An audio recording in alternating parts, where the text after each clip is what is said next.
calling from. Start with you, Shanae.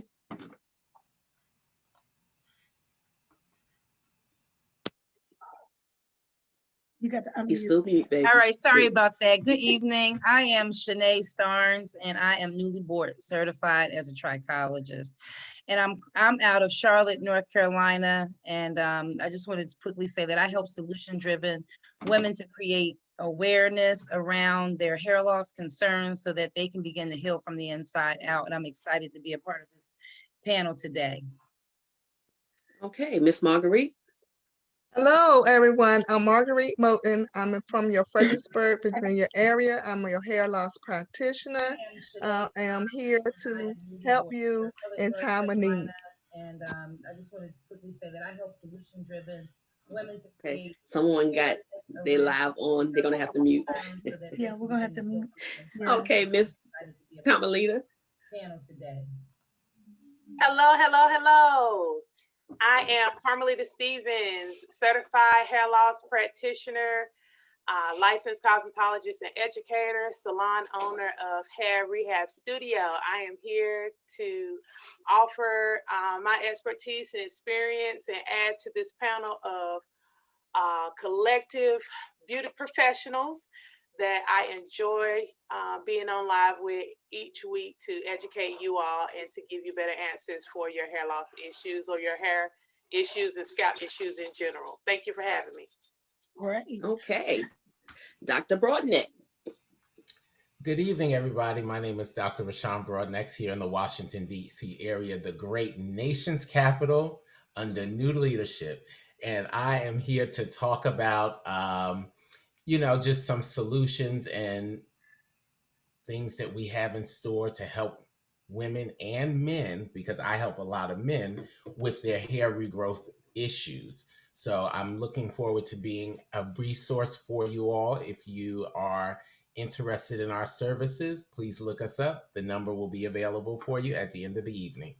Oh, wonderful. All right, thank you. Dr. Suzette. Well, hello, everyone. I am Dr. Suzette Robinson from the wonderful state of Alabama. I am your hair loss practitioner, trichologist, educator. Most of all, I'm here to service you in your need of regrowth and health. So I'm not going to belabor saying anything else because the hour is for the speaker today. So that's enough for me. All right. Well, thank you all. As you see, guys, we have a great panel of specialists, professionals in that industry. So our topic today, ladies and gents, this is going to be a doozy. So what is the difference between non-professional and professional? Whoa. And both are actually being financially successful. How can we change the non-professional and make them into a professional, even though they're financially doing great? That's good. We have so many people that have product lines, growth serums, oils, conditioning shampoos. They have so many different things, but don't have a license to first. So they are financially successful, but they're non-professional. How can we change that in our industry? Oh, that's good. That is so good. All right, I'd like to start off, and I like how you put it. So like, the way that I look at this is that we get the license so that the state can cover us because we're actually physically touching the client. We're actually working with the body. We're working with the human. And so the thing about it is the difference between understanding business, because you don't have to have an actual license to run a business, but it's good to be informed when you're either selling to the beauty industry or you're selling to the public to have a working knowledge and in-depth information on the hair, the skin, and the nails. So out for an example, the salons that I've worked in, I really enjoyed working with the owners that were also licensed professionals because they could understand the needs of the clients, the needs of the business. I worked for a salon where they just were a married couple that simply just had money and they invested into the business and they really didn't have a vested interest. So that would be, something that I would share that would be the difference between running a business and being inside of your business and understanding it. Okay. So let me ask this then. So again, you have people that don't have a license. How would you actually approach a person to try to help them to get a license?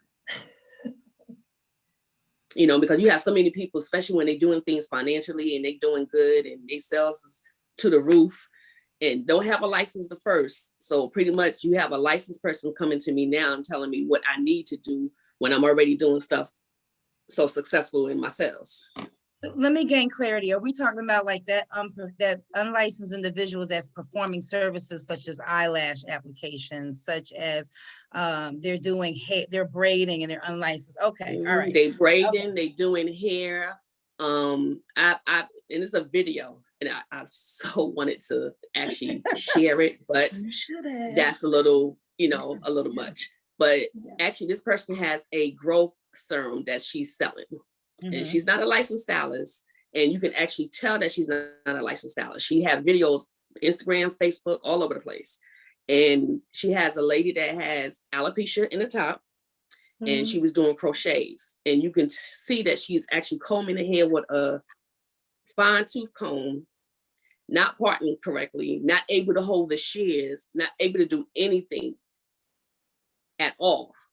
But she's actually doing clients' hair, promoting a service, and selling her serum. So how do you reach out to that person, try to help her to become professional? Well, that decision begins with, first we got the clients, seeking professionals that are licensed and understanding why they are licensed. And then the other component would be that the person who is actually performing these services could do a better job with the client holistically if they go and become licensed and go through what we go through as far as the anatomy and physiology, the chemistry, the biology, the things that are more than just the cosmetic part of doing someone's hair, but the internal information that they're lacking, and how to clean their tools professionally, like how to keep the infection control and what are universal precautions, like learning the language. See, that's the difference between what I call my students who are kitchen-ticians and when they seek to come to school. They're coming to school because the language in the school is going to change how they speak. And this is where the client needs to identify the language between the non-individual that's not speaking the language, right? And so I'm not in competition with them, but what has made us feel that way is the YouTube channel, because the thing that some licensed stylists haven't really added into their business model is content creation, video marketing, which the misinformation has gone rampant. So when we Google certain things, they don't know, they just kind of Google, and some of the myths that they're already they know about, they're like, yeah, that's correct. And it's not correct because they're not coming from a scientific perspective like a licensed professional would be. They're not coming from a corrective mindset that we come from when it comes to color correcting. Like, there's a lot of things that unlicensed professionals do that licensed professionals get behind and have to correct and rearrange and retarget in order to keep the integrity within this industry. So what I would say to that individual would be, and to encourage them, because we need to be licensed. The states are trying to deregulate us. And it's because there's too many people running around here rampant, and they're making money in the industry, but they're not serving the people. This is why they came in and they shut us all down and said you're non-essential workers, because of the misinformation. It travels from the layman up to the legislative level. They see what's going on. They see the lack of respect in our industry, or the lack of knowledge that we're needing to attain to keep our businesses in order. I bet you the salons right now are the cleanest. Now, some people say I've been doing it, but the businesses are cleaner than they've been in a very long time because of this COVID broken situation. Right. And so I don't want to go too far because I know you have more information for us to talk about, but yeah, there is a difference and we're here. That's why we come here every Tuesday to share with you that difference and what to look for in a professional. Absolutely. You know, I love the way you pose this question because I think a lot of times people get they get a lot of misinformed information that's across the border. And people tend to want to take the shortcut in whatever it is that they're doing. But now from a professional standpoint, there is a part of what we do that you need to be professional for health-wise, not just for you, but for that client. And I know talking from being a trichologist and all of this, we know that there's medical reasons, health issues, and things we need to address. But for our professionals, I think one thing we need to show what professionalism is. Somewhere down the line, sometimes I don't have to do a lot of talking to people. People need to see a difference between you, what's right and what's wrong, okay? And so I would even venture to say, even though we have YouTube and everything else, and these people, one thing I can truly say, because we're professional, we see some things that need to be addressed. I think we need to do it in a professional way when we're talking to them. You know what I'm saying? Because I have a particular, I ain't gonna call no name, but I have a particular relative who is, I'm talking about just can do the do. But the way it's done is going to be more, the consequence is going to be just really devastating to her, okay? So I can't go to her and say, hey, you know, you need to do this. So I have to do it in such a loving way to say, hey, you're doing really good. I love what you do. But do you know you could be a whole lot better? I mean, just really, really effective if we can get you in some classes. And then that way you can do a little bit more with your business, you know, in such a way to show them there's a more excellent way to get this done. And so I like what Shanae says, we're definitely not in competition because bar none, when they do some stuff that mess up, people then seek us and try to, you know, but if we can ever get our consumers or the people that we service to understand that cheap ain't best. You pay for you pay for what you get, and you know, we just need to give a better image of who we are professionally, I believe. Now that's what I see a lot of. Dr. Robinson, I wanted to piggyback off of what you were saying too. Professionals also need to step into or hone into the 21st century with social media and virtual products. Yes. So Shanae and Dr. Robinson had hit on it when you were asking what do we do. Well, one, we have that professional conversation with them in love, you know, because we do want them to receive what it is that we're saying. Outside of that, if they don't receive it, because a lot of them won't, because I mean, you know, they're already operating out of order. So a lot of them won't, but we have to make sure that we've created a space where we can bring them in and educate and show them, and then create platforms like we do each week and on our own personal social medias to give out the correct information. So we set a standard to where what's being said is going to what we're saying. So now it's like, oh, who's right? So then we have theory and experience to back that up. That's good. You know, I'm glad we're talking though, because in reality, just listening to this conversation among us, it should jog our minds to want to portray the professional part. Sometimes, now to be honest, sometimes we forget and we kind of fall into that rut of doing things unprofessionally. And people, like Carmelita said, we do set the bar, whether it's good or bad. So we have to be extra careful. Now, when we first got out of school, y'all know how it was. Everybody was still writing down, doing everything they learned in school, and and then you start getting around people, picking up habits, shortcuts, and then you start adapting to those things. Another thing, when you're trying to show others the correct way to do things, people tend to say, oh, she's trying to be funny, or she trying to be more than what. Right. No, it's just the correct. Somebody got to set the bar. Right. And if not you, then who? Well, you know what, Dr. Robinson, I'm going to slightly disagree with you because I'm going to say, and let me get my little fan because I think y'all like my little fan. I'm going to slightly disagree and say, I am trying to be funny. And the funny that I'm trying to be is different from everybody else because I want everybody else to recognize without any question that I am different from what they see.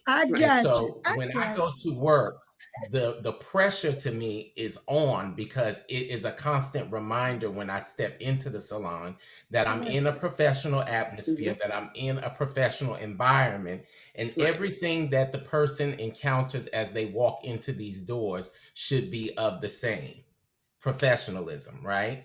So that way, when they leave, they do have questions. Okay, why is it that you do this? And when I went to Annie Sue in her house, she did this. Or why is it that you do this in this salon and I go into the salon across the street and they do this? Because what I'm trying to represent is, like you said, excellence. And I don't want you to have a question or a doubt about the excellence. So I am trying to be funny. And sometimes you got to push it up and put a little extra funny on it so they really realize who they are. That's it. You know what I mean? And so that's how I really look at it. And then to the main question, like saying, what can we do? I would definitely say the only thing that we can do, because you will have those people who are very successful at what they do. So you are successful when you have talent, right? And we all have a certain level of talent. And some of us are able to tap into that talent to produce something. And so whether it's, I just have the talent to do hair and I, can whip up a style without knowing anything the technical about it, or I'm a natural chemist where certain things just seem right to me. I cook well, so therefore I decide to mix some things and say, oh, I know these herbs do this and this do this. So I'm gonna throw them together and work on it. That's my talent, right?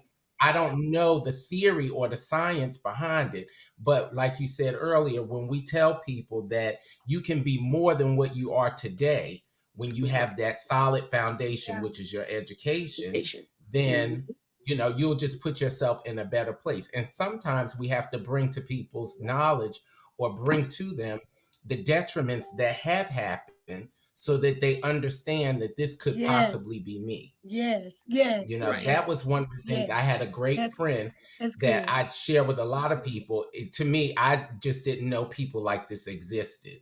But since he was 7 years old, he was curling hair. It was amazing to me because I met him. I think he was like 14 when I met him, and his aunt told me that he's been doing this all his life. And I was like, oh my God, that's going to be an amazing person when they get older. And he had the desire to work with celebrities, but I let him know as I got into the beauty industry, in order to work with that realm of person, which is different from today, they're going to kind of want you to be at a certain level. They're going to want to know that you know what you are doing, right? Absolutely. So that's how I convinced him to go to school, was that if you want to work with this person that you idolize, you want to work with that person, you need to make sure you have that license to back you up, to legitimize your business, to legitimize your professionalism, to put you in front of the people. Because there'll be many people in front of them. Now, today is a little different, You have a lot of people that'll roll with the punches and they go with this person, they go with that person. The license is not as important, but I think even to them, we just have to make it evident how important the knowledge actually is. So yes, you're just doing wigs. Yes, you're just putting on a ponytail, but there's a lot of damage that can be done with both. Right. That's A whole good. lot. That's Yeah. good. I do like what you're saying, and that's I want something to think about. Oh, go ahead, Marguerite. I was just gonna say, I just was gonna piggyback off of pretty much everybody.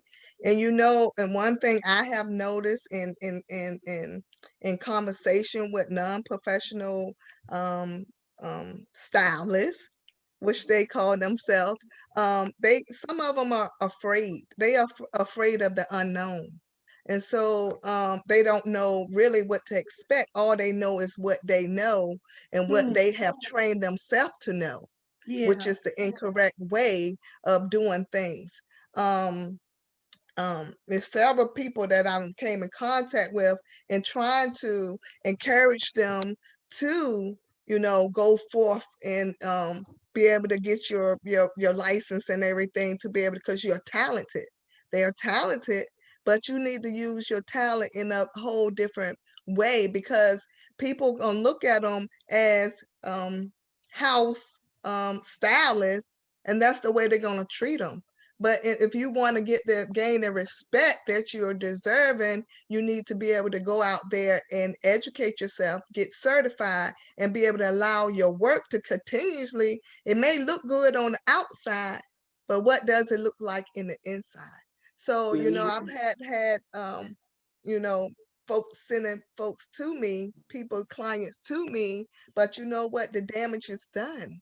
So here I am, Miss Doctor it up, and that's what happened. It happens with people doing their hair their own self at home, thinking that they are doing what us as a professional is doing, but not Right. doing it properly and Right. causing more damage, Causing more damage. calling more damage, and they don't realize you can't, just because you think you know what you're doing and think you can be able to pull up YouTube or whatever and see what they doing, and you can be able to articulate what they're doing.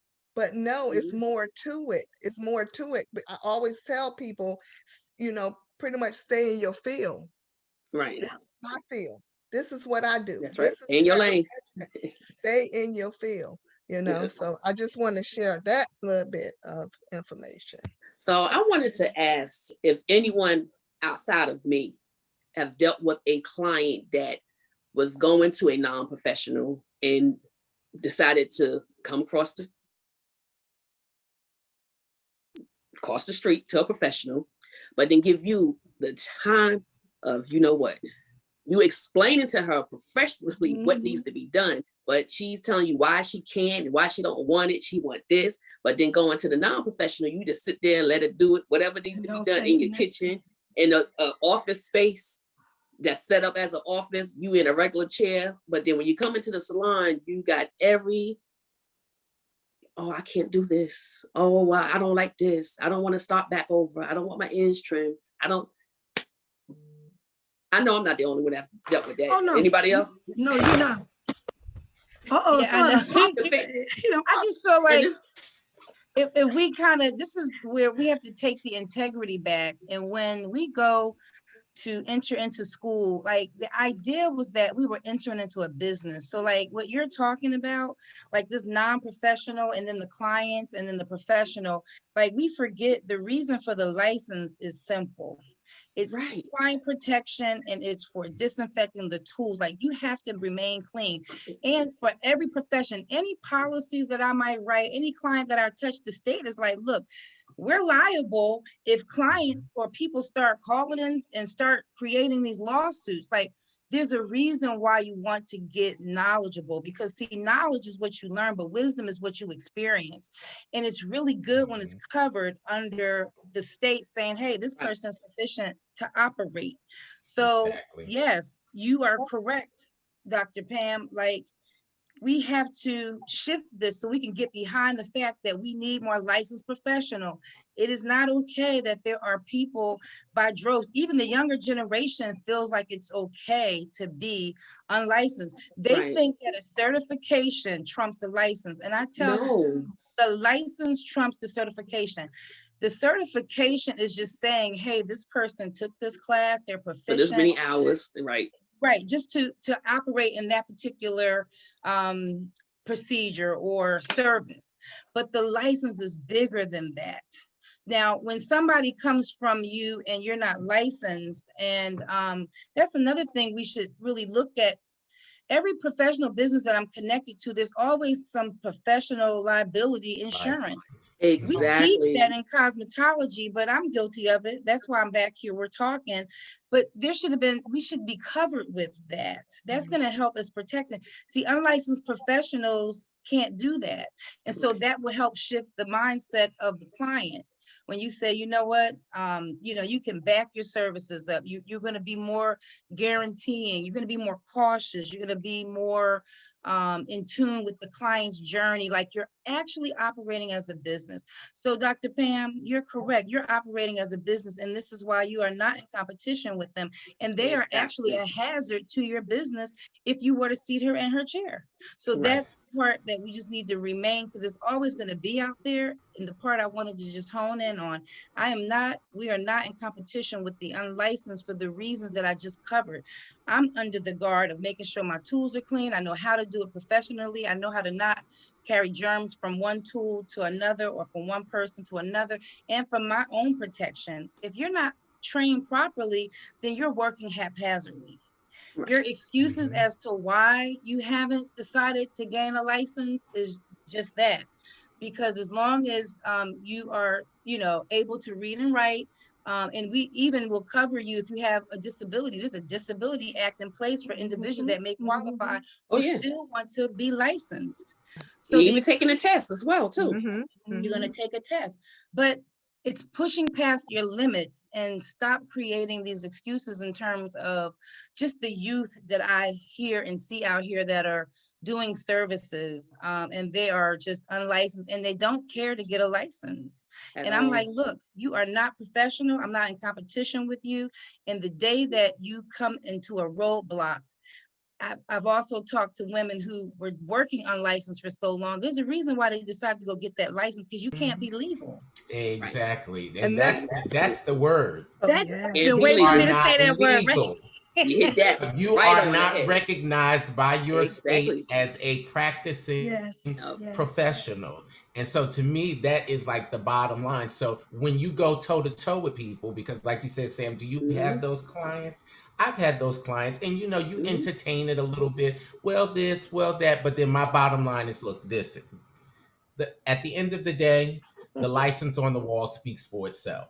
Exactly. Okay. It tells me that I am recognized by the District of Columbia as a licensed practicing professional. Now, I don't know where you've been and what they've told you, but clearly it does not fall under those guidelines. So if that's where you want to be, then that's fine. Because everybody is not. I ain't got no fan. Where your fan at? We have to remember that everybody is not for us, right? That is correct. Exactly. We will have to turn away, because some people, their blinders will be on, and they're so used to having their blinders on that they don't see or recognize anything out of the way, anything different. So if you can come to my chair and you try to tell me how to do your hair, now I'm going to listen to a certain extent, because I'm going to listen to you tell me, well, this is what my hair does. This is how it reacts to certain things, because that's what I'm going to find out in my consultation. Based off of that, now I'm going to tell you what we're going to do, how I'm going to treat you while you're here. And if you can't get on board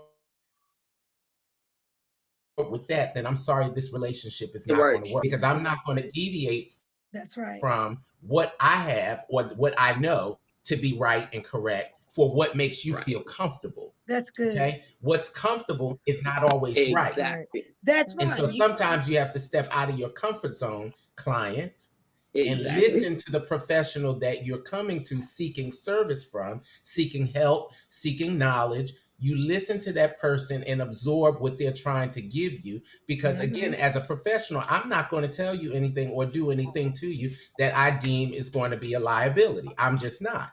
Because that's going to strike against my license on the wall. So that defeats the whole purpose, right? You better preach it. Because you're coming from a business standpoint. That's all I want to say. Listen, all of that is now, in a nutshell, Dr. Broadneck's laid the foundation on that. Yep. There are things that, And I'm glad Pam brought this up because we do get clients like that. Now, generally, being a professional, I'm not going to go toe to toe with you. I will let you say what you're going to say, and then I will give you my professional answer. Now, if it's going to be a problem where you cannot accept what I'm saying, then, you know, the client for me. I mean, I'm not the person for you. You probably need to go back. And see, you know what? This is how you keep professionalism at bay. You start out professional. You end up professional. Exactly. You're going to get people that's not going to respect your license, you, and nothing else. Nothing else. Got it. But you're in my facility. I know so-and-so and been doing your hair, they've been doing it this way. I'm not that person. If that's what you're looking for, and I don't mind telling you, if that's what you're looking for, then you're probably going to need to make an appointment with them. Because I'm going to follow rules and regulations here. And I'm going to do this because it's right to do. Okay. And that's it. That's it, because we've got to clean up this negative vibe that's out there.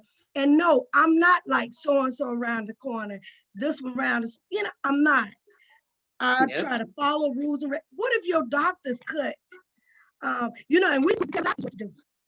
We quick to tell the doctors how they supposed to treat us and do this. Right. You don't see them doing nothing you ask them to do. Right. They say what they're going to say and they're done. That's the professionalism of who we are. When you speak professionally. You ain't got to get low down deep with them or none of that. You just say what you got to say, and that's that. And it's up to them whether they're going to sit there, get educated, or get up and go. Right. That's it. Real simple. simple. I want to kind of piggyback because, you know, I like it when, you know, you get the client and they come in there and they know they might say, you're the professional, you know, and I like that because they might have came from somewhere that wasn't professional. So that's why they're coming to me. And I was going to say that, you know, we have to, and I say it like over and over again, we have to treat our business as a business. Exactly. We have to represent as a professional business. That's what we have to represent. And we have to make sure that, you know, in speaking to these young people that doesn't know the importance of, like you said, Shanae, it's so many things that as a professional, it needs to be in place. Your insurance, you know, all of the liability insurance, all that type of stuff. That's where we are as a professional. And they need to know that these are the qualifications as being a professional versus being a non-professional and working from home. I worked from home for many years, but you know what? After leaving from home and realizing the importance of not working in my house, in my kitchen, and the difference it made, and the difference not only that it made for me, that it made for my clients and the people around me, lives, how it just changed, knowing that, okay, and you know, sometimes when you have clients and they know that the drive that you have, and then, you know, and you educating them, you letting them know the difference, you know, you do get those clients going to try to tell you how to do their hair. Yeah, you're supposed to listen. You're supposed to listen to consultation. You know, you want to look at all the areas and all the aspects of what they might have experienced in the past, and, you know, and what we are looking at in a professional eye. You know, and what we're looking at, so we can be able to instruct them and direct them, you know, the proper things and proper ways to get things started, you know. Right. I'm enjoying this. I love this topic. Like I say, this topic can go on forever and ever. Can. So now I'm gonna ask another question. Far as now, we was talking about the non-professionals. Now we're gonna talk about the professionals that's not being professional. Because so you have so many professionals, and you know, I'm the type of person, and when I know a lot of people that's in the same field, you know, I give information, I get information, I want to share and also take. So why do the professionals when they see the money coming in that somebody else can bring, they are actually hire a non-licensed person to work in a salon. You have professionals that will Okay. hire a non-professional, meaning not licensed, Okay. They're person risking their business. They're to work risking their in business. work in a salon. To work Mhm. with them? Yes, to Oh, work with them. You know I'm, what? I'm old To be school. perfectly honest, that comes. Let's be honest, because we all know if any of us who have had salons, who have managed salons, who have worked with salons, we know that that comes down to the dollar. And so a lot of people have to, and honestly speaking, not saying that it's correct. So please don't misunderstand, audience out there. Please don't Okay. misunderstand. It's not correct, but it comes down to the dollar. When they look at how much it costs for them to rent their space, how much it costs for them to, have a inventory of product or of whatever it is that they have going on, how much it costs for them to sustain their business, they have to make that choice. Do I pull in the person? It's hard to get a licensed stylist, because one thing that I've noticed over the years, see, a licensed stylist will never be a chair hopper, right? Or a salon hopper. They will never just bounce from salon to salon because they understand the value of staying in place. Unfortunately, it is the unlicensed person who has no roots. They're not grounded anywhere, so they feel free to go. And sometimes they get chased from one salon to the next. Let the Yeah. board go in there, and they run out your back door, but they're Yeah. gonna run in the next front door until the board come over there. They're gonna run out that back door into somebody else's front Yeah. door. Yeah. So they end up being the movers, right?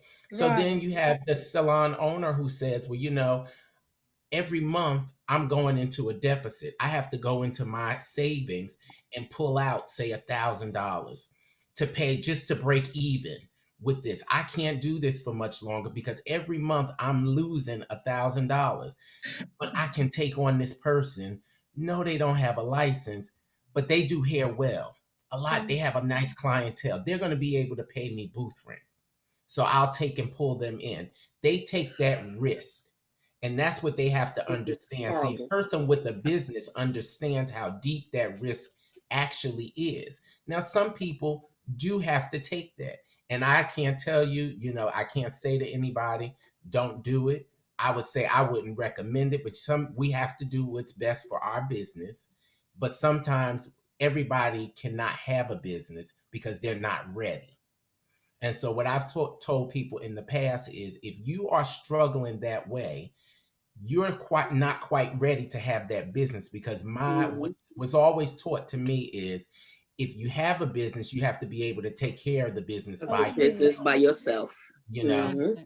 And so, and it's so funny because I went into somebody's salon recently, and they were telling me about, they have a lot of space, and they were saying that, they were having trouble getting people to come in, but they pay their rent every month and they're doing fine. So I said, guess what? You're in good business, because Right. you can sustain your business by By yourself, yourself. and you may not be making the boatloads of money that you want, but if you can sustain from month to month and not be in a hole, you're doing okay. It's nowhere to go from there but up. But So you continue to put out your information, your marketing tools, and let licensed people know that this is the type of business that you have, a licensed business. You are legitimate and you only want legitimate people. Eventually absolutely. they will come. Absolutely. It takes time, Absolutely. but they will come. Absolutely. And to piggyback off of Dr. B, when you were talking, it hit me. Honestly, this professional that we're talking about isn't professional, because they wouldn't risk that much. The professional or the business owner is going to take in the licensed stylist and mold them, train them, give them the education that they need. They're going to walk in that line of order for their business and for that stylist, versus the other person, even though they're licensed, they're not operating as a business owner in a business mindset or a professional mindset, because they're looking at the fact that that unlicensed person has that residual coming in, but the long-term cost will affect you worse than the quick money that you have coming in each week. Right. And you know what? Something to that, I shared with somebody recently. I said the benefit that I'm grateful for is when I came into the industry, I encountered people who have been in the industry for years. And it's kind of sad. I just found out that my first employer just passed, who was a legend here in DC. And I worked with her for just a very short period of time, but for a short period of time, I learned so much. Right. And she was one of those people who, she did things, but her mentality was, I may bring you in, but I got to see you go up. So as soon as you came through that door, it was a push to, Yes. okay, you Yes. may be here. I Exactly. may have pulled Yes. you in as an unlicensed person, but your push starts today to where you going to school. Right. Are you going to school? Yes. Right. Are and she Right. was on top of people like that until Right. they got where they needed to go. And That's so, I think that the difference is now we don't have a lot of people that really Will push. push you. That's it. I'll take you in, and then it's just like, oh well. But we have to push, even from the stylist that takes on an assistant. That has Yes. been my mentality, for the same thing. I said, now I'm not that old, but for whatever reason, I know all these older stylists, and that's how they work. You came to work if Right. you were my employer and I was your assistant. That's You did right. everything that I needed you to do. Start Exactly. from be on time. You might have swept the floor. You might have got me a Yes. cup Set of up. coffee. You Yes. might have ran to get my lunch. Yes. You shampooed Yes. my I client. did You did all this. of that. You Yes. did whatever it was, but Needed it to be was the done. training, right? Yeah. Right. It was the training to be If a it's true room in the room. professional. And I think that is oftentimes what is missing today. That's it. That I That's think it. we have to restore to the industry. That's it. So a lot That's of it. things that we talk about that are missing, I think is really up to us, those of us who Bring are it back. operating under Bring it back. professional guides, to bring that back and restore it to the industry. So I Yes. take my hats off to the instructors of today, Yes. who are instilling those things into the students, because the students of today are very different. They Yes, are they very, are. very Very, different population. very And different. sometimes can be challenging, but I take my hat off to them, and I would just say keep pushing, because not everybody's going to make it, but you will have those who will, and who will take hold to Right. everything that you say, and they That's will true. run That's with it. And And then what you too, saying that makes such a big difference. And I tell, when I met Shanae, I told Shanae, I said, you know what? I'm so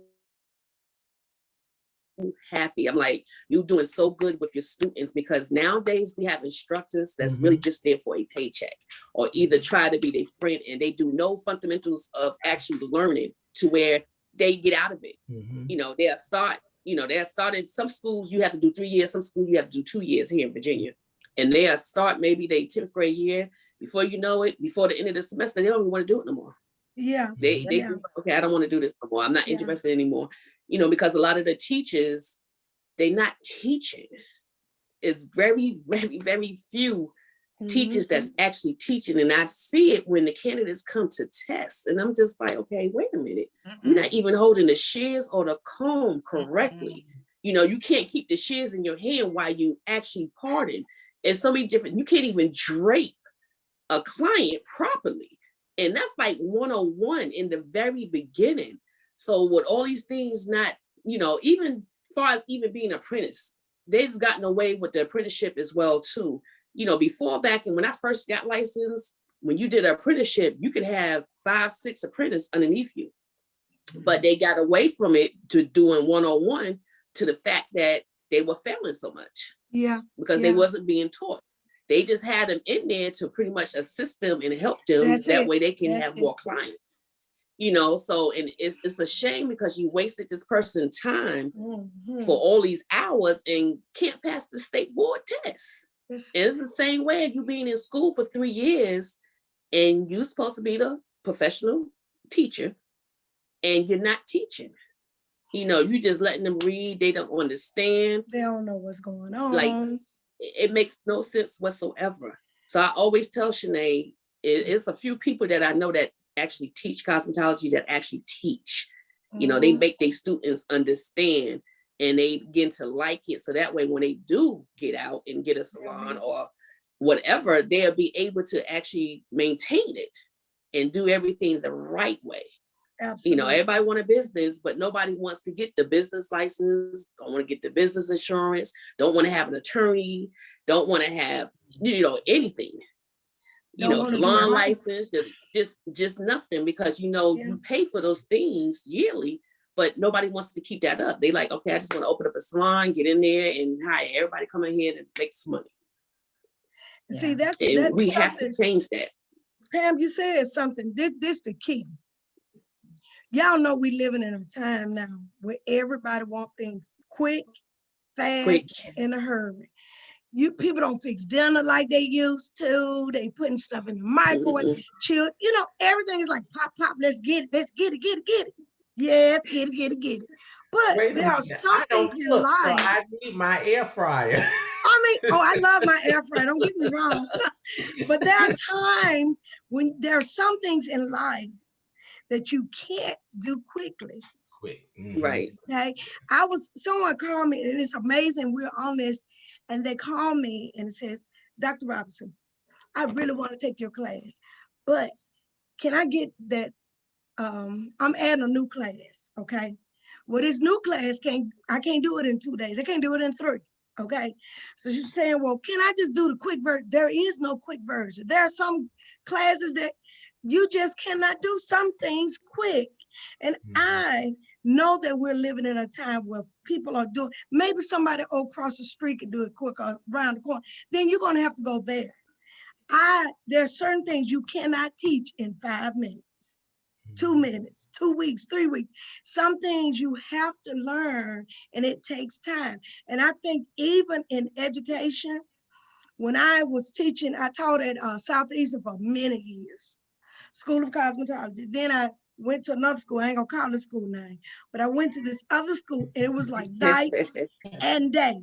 I promise y'all, it was like night and day. And the person who trained me, I went to their school and I ended up teaching them. And I taught the way he taught, because he taught foundational cosmetology, the foundation. And I go to this other school, like, no, you don't even have to do it all that. Do this, this, this. And it was just a big concern of having the students to do clients that come in.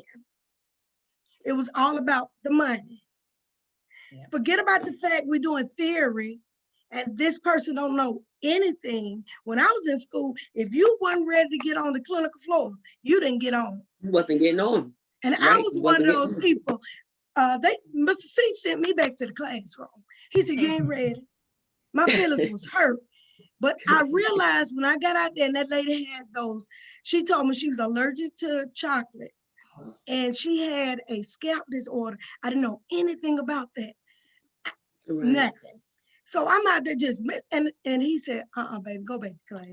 He said, let's clean you up, send you back to class, and I'm gonna talk to you. Mm-hmm. But he talked to me like this. He said, you're not ready. Because had you paid attention to what we were learning in class, you would have known not to touch her. Then right. You would have had the proper consultation with her. Mm-hmm. He said, you were so anxious to get out there. Started. Mm-hmm. You just went in head first. That has stuck with me, and I'm 56 years old. That has stuck with me because when you don't know something, you pay for it. You right. may pay for it with your very life. Mm-hmm. So there are things in this industry we cannot shortcut. We've got to show other people something different about, like Dr. B says, okay, Dr. B, I'm gonna be funny too then. We've got to show them, hey, no, exactly. I'm not doing that. This is the correct way to do it. Yeah, it may show some other people up that you're working with, but so what? Mm-hmm. Somebody got to show the correct way of doing, talking. Some people don't know how to do fancy hairstyles, but they know how to keep your hair growing. Right. People say, girl, I style my own hair when I get home, but she keeps my hair growing. You see what I'm right. saying? Then exactly. There's some people who just have a natural, there's a difference between anointing and a talent. Mm-hmm. I know a lot Yes. of people got talents, but they can't keep Yes. your hair on your head. Exactly. I mean, they got to give you some weave to make you look good because they cannot. And that's the part of the educational part that we're trying to say, hey, you got to have all of this to be this, okay? To be effective in what you're doing professionally. All And, right now. that's one thing I like to ask when meeting somebody and in conversation with a young lady that show interest in want to be able to take this to the next level. I always ask the question. I ask them, are you passionate about it? Is this something that you really, really, I mean, is this something that you just want to do?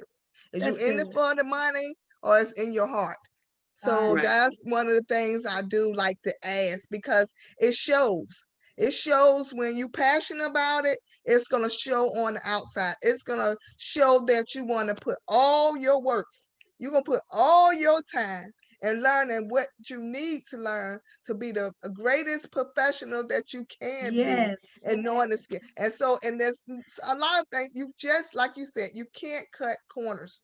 You cannot cut corners. You have to go from the book. You just have to go from the book. So that right there shows, when a person is passionate or if they just in it for the money. And it shows if they're going to take it to the professional level or they're going to keep it in their home base level. Right. Well, you know what? This is what I would say, Marguerite, as well. And this is going to throw a little monkey wrench at you because everybody won't know that they are passionate about it in the beginning, right? And the reason why I say that is, I have been licensed since 2006. And when I talk to my family about it, they're still floored because they're like, we would have never thought you would have did hair. And for me to have been in it this long, the passion grew. When I went to school, I did it because I was new to the area and I was trying to find a way to meet people that would not, that they wouldn't really be able to take advantage because I didn't know the area. I was just very new, and I was very young. So I was like, okay, I need to do something where it'll put me in a safe zone. And to me, education is always a safe zone. So I was like, I'll just go to school. You'll learn how to play with the mannequin. You'll learn how to curl a little piece of hair, and it'll be fine. It'll be a year and a half. You'll make some friends and, life will move on. I had no idea that there was so much behind what I saw in the salon. The fabulous men and women that I grew up watching in the salons just looked impeccable, and I admired them so much just from the look. I had no idea that there was so much knowledge behind it. That's good. So That's good. Yes. Me and the instructors that I had, they didn't play. Right. I thank God that I had seasoned instructors, who were really passionate about it because I think their passion, their knowledge ignited that in me, and they knew what button to push for me to get excited. And so to me, that is the benefit of going to school because an instructor will know. A real instructor. They learn their students. So they know what I need to say to you to get you fired up. They know how to get their own internal fire going so that it will spill out in the classroom. And so their excitement that they feel on the inside for the most boringest of topics, say infection control. Or nail disorders and diseases. The excitement that they feel I don't want to deal with that. They want to let you know that this is serious. It can ignite something in you, and then everybody, becomes excited. And so that will in turn ignite your passion. I think that's kind of what happened to me over the years because like I said, I like doing little things, but I would have never thought that I would have invested this much time, money, more time, 9 years at the National, here. I've been to, I have a couple of different licenses, so that many time in beauty school, all that kind of stuff. But I think, it was the instructors who ignited. They saw something and they knew the buttons to push to ignite Right. that passion. Right. So I would say for Good. That's you, good. definitely look at those people, even if they say, well, I just kind of want to do it, because now I'll share this with you guys. We had to write an essay when we started school. Mm-hmm. And our essay is, why do you want to do this? And That's I right. put in Yep. there, I just want to meet some people. I'm new. And then the second part was, if I ever fall on hard times, Yes. this will be something that I could do that should Fall pull back me on. up, Yep. right? And I experienced that. That whole thing became. Oh, you on mute, Marguerite. I can't hear what you say. You just didn't realize what you had in you. That's true. But see, and that's why I say that instructors, they knew They what pulled to it out. ignite the passion, right? Yeah. They knew what to do to get that going, because I didn't know it was there. And if I didn't have them, it may not have ever come to the That's surface. right. That's right. So, when you ask those people, why do you want to do this? And they say, oh, just for the money. Ask them some more things about it, because it's more That's than just right. money. That's right. Some people, I think very few will say it's money and it's just going to be money. Some Right. people will say it's money, but there's something about it that they like. If we continue to dig, You'll find, we'll yeah. come out. And those will be the things that you grasp hold to ignite their passion beyond That's just, good. oh, you want to make $1, but it's, those other things that are buried underneath all of that. Right. It's funny that you say that Yeah. about when you in school and the teacher pushing you and so forth, whatever. Because like I always explain, when I was in school, I was ready to get out. I'm like, okay, I'm not gonna be dealing with no diseases and issues with the hair or no nails or any of that. I don't want to see any of that. But what happened? Because remember that when I was in school, that's all I dealt with. Every time it was my turn to get up and do a client, I was always camouflage or something. I'm like, okay, you know what? I am not doing this when I get out of school. Right. Like, I'm not taking no clients like I want this, a not whole doing head of any of hair. I'm like, I want a whole head of hair. Yeah. So now what am I doing? I am a licensed trichologist and I'm dealing with disorders. What I was running from in school, The but whole for time. some reason, that's what I had to deal with the entire time I was in school. Wow. So Yeah. it's funny because teachers will help you, push you to Yeah. that level that you really don't think that you have, because nobody's actually helping you or pushing you to get to that point. And then And you I know what? want to let you guys know, a lot of people think that they have that mindset that, oh, I'm not making any money behind the chair, so I'll just go teach. And I love those that come to me and say that, because they say, oh, Miss K, how do I become an instructor? Because we make it look easy, right? And so I say, oh, well, tell me why you want to teach, because we never want to crush dreams. And like you were talking about, we don't know. They may be the best teacher there is. Right.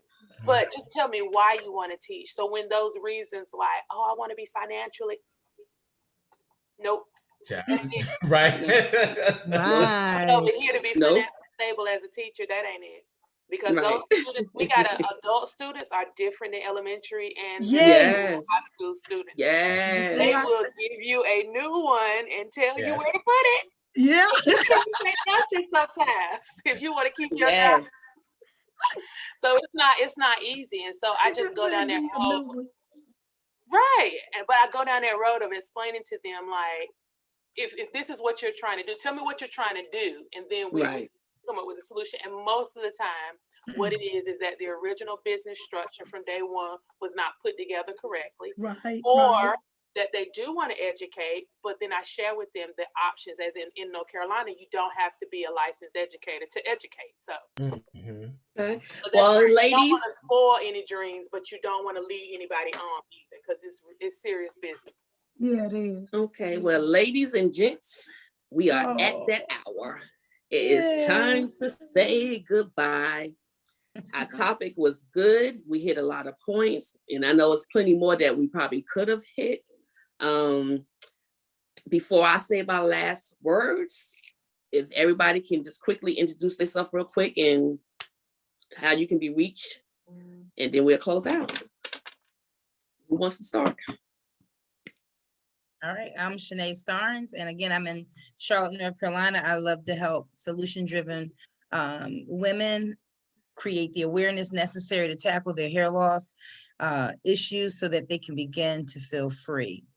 And I can be reached on Instagram, Shanae Starnes, Facebook, Shanae Starnes. Click my link tree. I got some free information for you.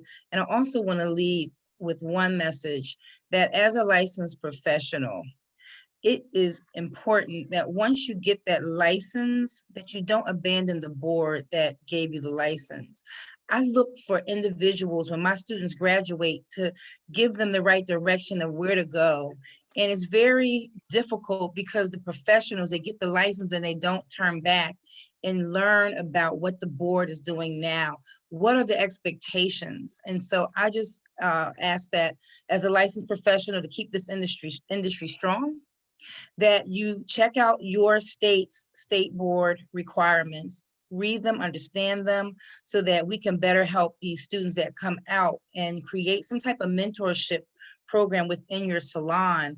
Because whether you know it or not, you are a teacher. That's how I became a licensed teacher, because I was already learning how to teach my clients. And so thank you. I'm Shanae Starnes, and I look forward to the next topic. All right, Miss Marguerite.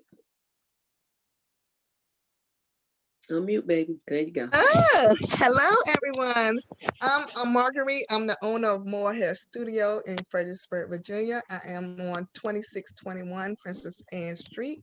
I can be reached at 540-899-9090. A More Hair Studio on Facebook and on Instagram. A More Hair Studio. Thanks. Carmelita. Hi, I am Carmelita Stevens, your certified hair loss practitioner, licensed cosmetologist, an educator, and salon owner of Hair Rehab Studio. And I can be reached on Facebook and on Instagram as Hair Rehab 2014. You can also visit our website at www.hairrehabstudio.com. And I think also you will find that information in the comments, and hope to see you guys soon. Dr. Broadneck. Sure.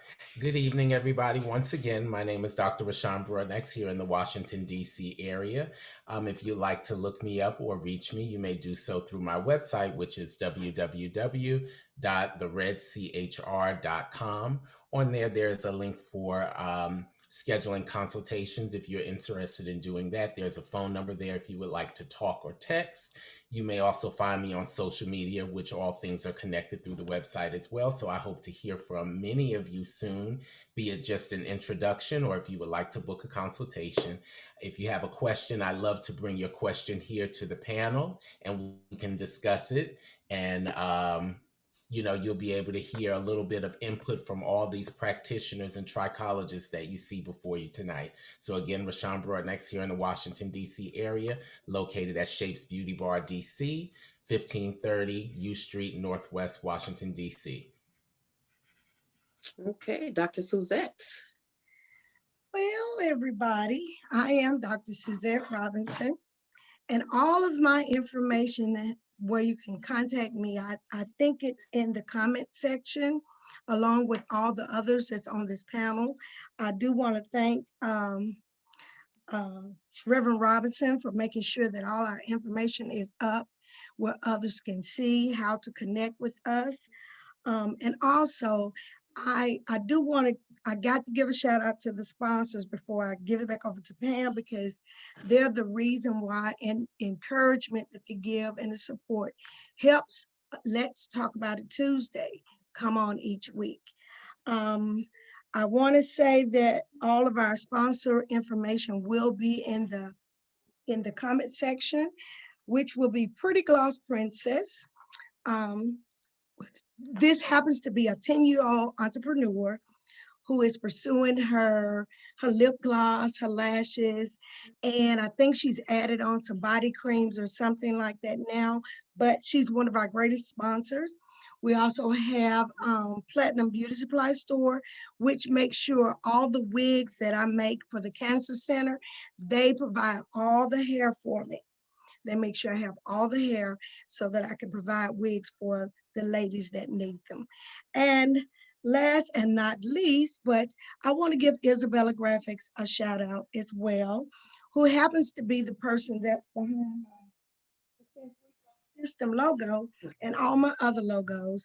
Without this group of people working behind the scenes, I promise you, let's talk about it could not be. And then also, I want to thank this panel because without them, we could do nothing. One thing I want people to notice about us as trichologists, hairstylists, specialists, or whatever you call yourself, barbers, we must learn to work together. We must learn how to build each other's business up. And one thing I can say about this platform, each one of these individuals they're just very, very, very, very professional in the things that they do. And we all learn from each other. And I'm hoping that someone that sees this segment will learn that we can help each other. We're stronger together. We're weak when we pull from each other. And one thing I can say, we're going to grow together. And I do want to thank you for tuning in. And please share this. Go to our YouTube channel, which is P2P BHAM, and check us out, subscribe, build that channel up for me. I thank you so very much. I'm out. All right. Well, I also wanted to let everybody know I appreciate what you and Dr. Suzette and Dr. Broadnex have done with this segment with Let's Talk About It each week. We provide so much information. We take questions. Any questions or any concerns that you have that we're actually talking about on Tuesdays, please, please, please, please do not hesitate to text in, write in, call in, whichever one. I am Dr. Pamela Hill. I'm also located in Fredericksburg. I'm a licensed trichologist. I thank you all for being on here, and good night. Good night, everyone. Good night.